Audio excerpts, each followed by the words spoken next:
चलो good morning friends. Last में આપણે બે સમ કમ્પ્લીટ કર્યા હતા। કમ્પેરેટિવ બેલેન્સ શીટનો એક સમ હતો અને બીજો એક સમ હતો comparative profit and loss account. Question number 3,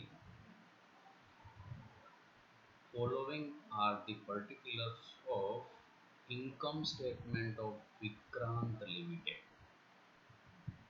particular 31st March 2016 and 31st March 2017. Sales 5,80,000 and 6,75,000. Cost of goods sold 3,50,000 and 3,80,000. Administrative expense 75,000 and 90,000. Selling and distribution expense 20,000, 25,000. Loss on sales of investment 7,000 in NIP. Profit on sale of land 60,000, 40,000. Sales return 20,000 and 15,000. Interest paid on 12% debenture 24,000, 18,000. Rate of corporate tax 30%, 30%. You are required to prepare comparative profit and loss account. એક વખત આપણે તૈયાર કર્યું, બરાબર. Second time comparative profit and loss account of Vikranta limited. તો આપણે જે column તૈયાર કરીએ છીએ પર્ટિક્યુલર 2016-2017 ઇન્ક્રીઝ ઓર ડિક્રીઝ એ અમાઉન્ટમાં હોય અને લાસ્ટ કોલમ છે એ percentage of increase or decrease। કોલમના આપણે નામ અહીંયાથી ફર્સ્ટ આપીએ છીએ, તો ફર્સ્ટ પર્ટિક્યુલરને આપ્યું, સેકન્ડ અને આપીએ, થર્ડ, ફોર્થ એન્ડ ફિફ્થ। તો અહીંયા 4 divided by 2 is equal to multiply by 100 is equal to 5 column પર્સન્ટેજમાં આપણે તૈયાર થાય। તો પહેલા જ બધી આપણે વ્યવસ્થિત ડિટેલ્સ જેમ આગલામાં કર્યું હતું એવી જ રીતે લખવું પડે। પહેલું જ આવે સેલ્સ 5,80,000, 6,75,000. ઇન્ક્રીઝ કેટલું થયું 95,000।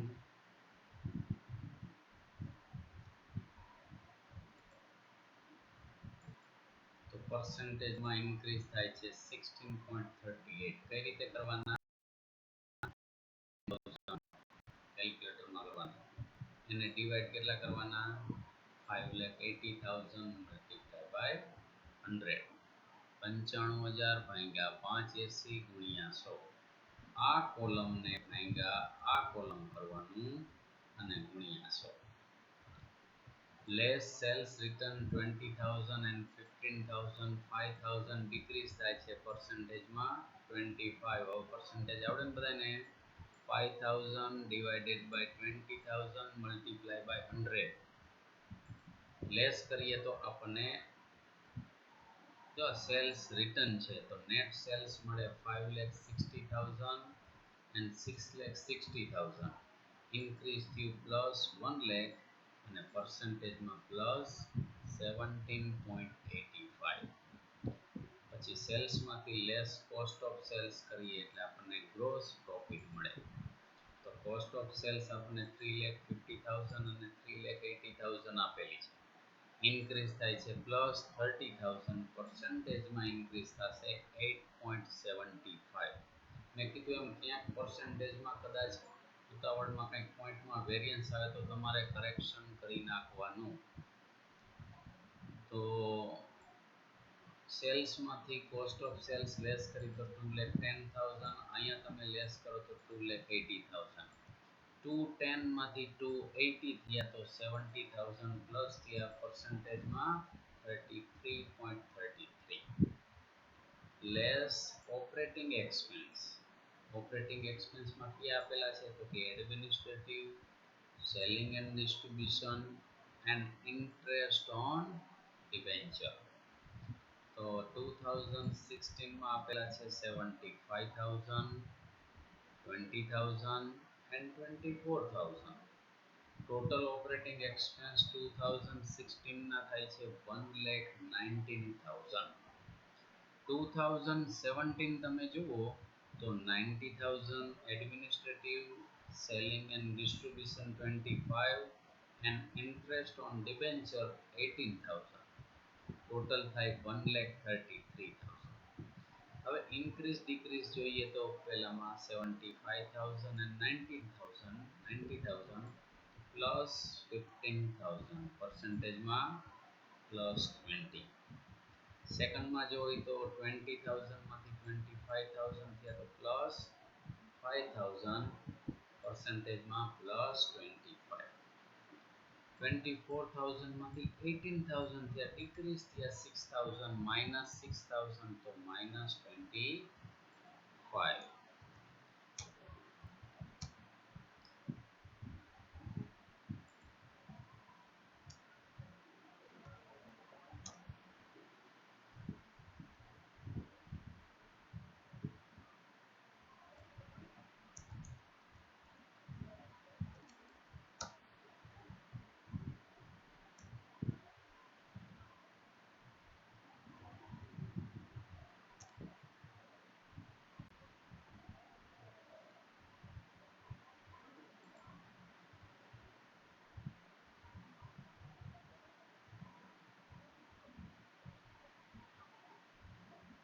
ચાલો પ્લસ 14,000 તો પ્લસ 11.76 ટોટલ ઓપરેટિંગ એક્સપેન્સમાં ચેન્જીસ થશે. પછી operating profit is equal to C is equal to A minus B. તો એ એટલે 2,10,000 છે, એમાંથી બી લેસ કરવાનો છે 91,000.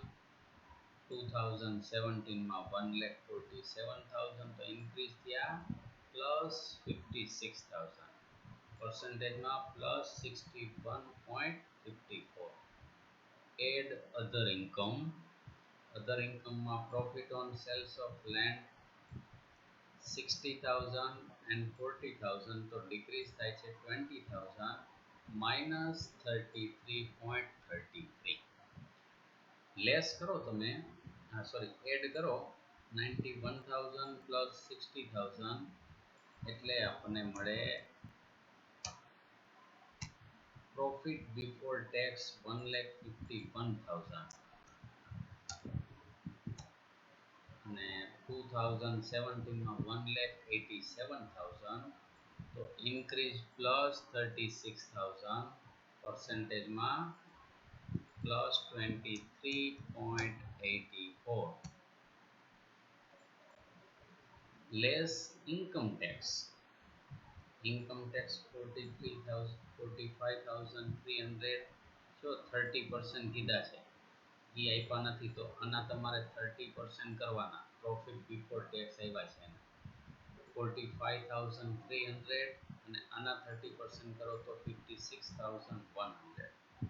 ઇન્ક્રીઝ થાય છે પ્લસ 10,800 અને પર્સન્ટેજમાં ઇન્ક્રીઝ થાય છે પ્લસ 23.84. તો પ્રોફિટ આફ્ટર ટેક્સ આપણને કેટલો મળે?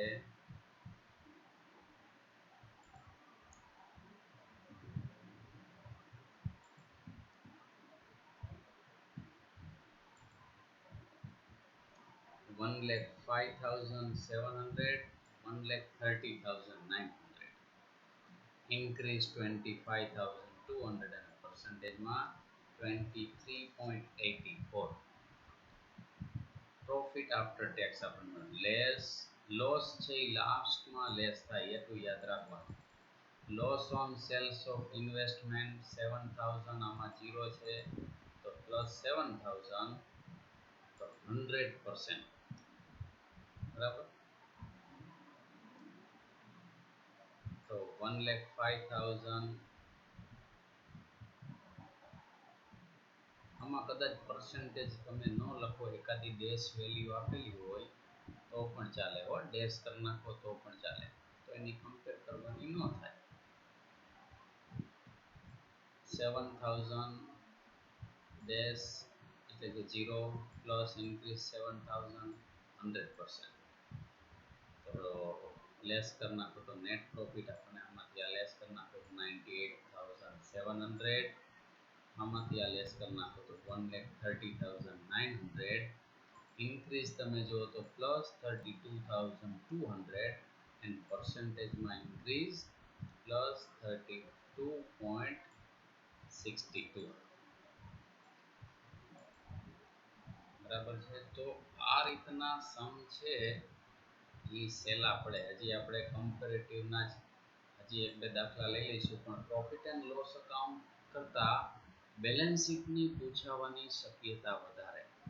આ પૂછી જ શકે એવું જરૂરી નથી કે આ સિલેબસમાં નથી કે એવું કંઈ, પણ બેલેન્સ શીટની એન્ટ્રી વધારે આવે એટલે એનું વેઇટેજ 17.5 માર્કનું ગણાય. પણ બે દાખલા પૂછવાના છે તો શક્ય છે કે એક પ્રોફિટ એન્ડ લોસ અકાઉન્ટ પૂછી નાખે એક મેથડમાંથી અને બીજી મેથડમાંથી બેલેન્સ શીટ પૂછી નાખે. ફિક્સ જ છે. કોમન સાઇઝ સ્ટેટમેન્ટ અને કમ્પેરેટિવ ઓનલી ફોર આ બે જ મેથડ છે. બે મેથડમાંથી તમને 17.5 માર્કના દાખલા પૂછશે. તો આ બીજાની કમ્પેરમાં ચેપ્ટર ઘણું સહેલું પડે. બેલેન્સ શીટમાં તમને બધી જ ડિટેલ્સ આપેલી છે અને ફોર્મેટમાં ગોઠવવાની છે કે પેલું ઇક્વિટી એન્ડ લાયબિલિટી, એમાં શેર હોલ્ડર્સ ફંડ, શેર કેપિટલમાં શેર પ્રેફરન્સ શેરને ઇક્વિટી શેર કેપિટલ આવે, રિઝર્વ એન્ડ સરપ્લસમાં પીએનએલ આવે, શેર પ્રીમિયમ આવે. તો આ બધી વસ્તુ તમારે હેડિંગ ખાલી તમારે જોવાના છે, બરાબર છે.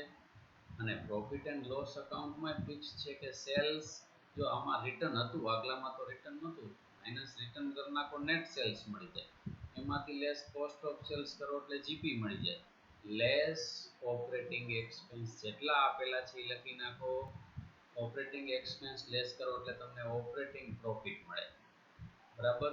ઓપરેટિંગ પ્રોફિટમાં અધર કાંઈ ઇન્કમ આપેલી હોય તો એને એડ કરો તો તમને ટોટલ પ્રોફિટ મળી જાય અથવા તો પ્રોફિટ બિફોર ટેક્સ મળી જાય.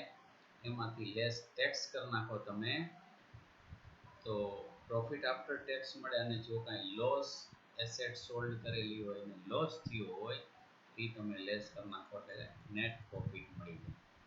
પર્સેન્ટેજ જ બે મેથડમાં કાઢવાના છે, બરાબર. ચાલો નેક્સ્ટ લેક્ચરમાં આપણે નેક્સ્ટ સમજીએ, આના એકાદ બે કરી નાખશું. ચાલો, okay, thank you very much.